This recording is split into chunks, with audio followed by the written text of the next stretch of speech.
The regime has heavy weapons. It has long-range artillery, rockets and planes. It has all instruments of destruction. It can destroy buildings and kill children. They can do everything, but what the regime cannot do is destroy the will of the people who have revolted. They are seeking victory, and they will continue this revolution until the regime falls and Bashar is executed. The word is you've got or are expecting the delivery of anti-aircraft missiles, Stingers, SAMs, that sort of thing. Have you got them? Will you use them? Up till now, the Free Syrian Army only has machine guns and anti-craft guns. It doesn't have any other kind of anti-craft weapons. We are using these anti-craft guns to force their planes to fly higher so they cannot hit their targets accurately. If we had these anti-craft missiles, we would use them straight away. We don't have Stingers, but if we could shoot down their planes, the regime would be forced to stop using them. Malik al-Kurdi says Free Army fighters used only an anti-aircraft gun to down this Syrian Air Force MiG fighter over Deir ez-Zor. The pilot, he says, is in good health and will not be harmed. But what about the violent acts committed by other fighters associated with the Free Syrian Army? We are trying to make it clear to them how the public feels about this and the negative perceptions this violent behavior causes. We are trying to educate the people and the fighters and explain to them about the liabilities they will face in the future, that there will be international courts waiting for them, like there were in Kosovo. We are trying to support the brigades fighting the regime, so we ourselves are better able to follow and supervise their conduct.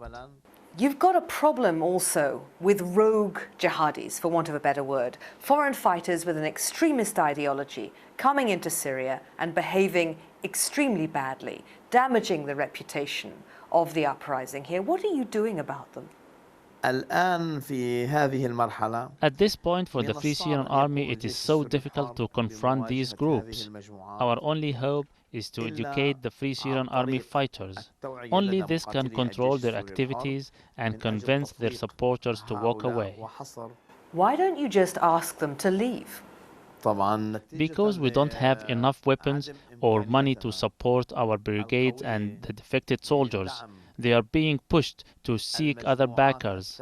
And there are many outsiders who try to impose their agendas by bringing in jihadist fighters. So it is difficult for the Free Syrian Army to control them. The revolution is taking so long, and the massacres and killings of the Syrian people are weakening the authority of the Free Syrian Army. We are trying to prevent these groups reaching Syria or fighting in Syria, but because of the situation now, many have already arrived here. We are trying to be diplomatic to prevent fighting breaking out between the jihadis and the Free Syrian Army. But where we and Free Army fighters on the ground want to know is all the money, the weapons, the communications equipment that's supposed to have come from Saudi Arabia, from Qatar, through Turkey, and from the United States. This is the truth. Until now, we have not received any support from America, nor from any other government. There were promises from politicians everywhere to give more help, but that only bought time for the regime to keep on killing.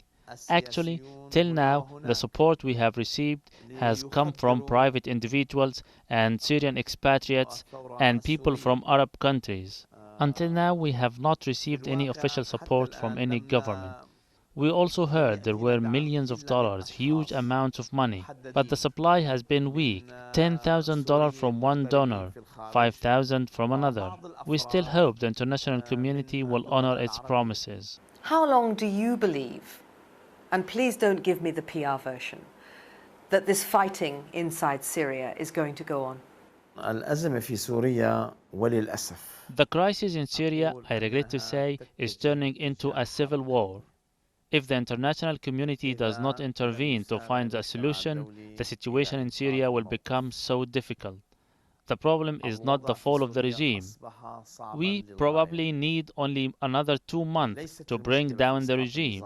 The problem is what will come after the regime falls. The regime supporters are trying to found a separatist state on the Syrian coast. Some Kurds groups, especially the PKK, are trying to found a separate state in the northeast of Syria. The third problem is the armed forces of the Free Syrian Army. They are difficult to control.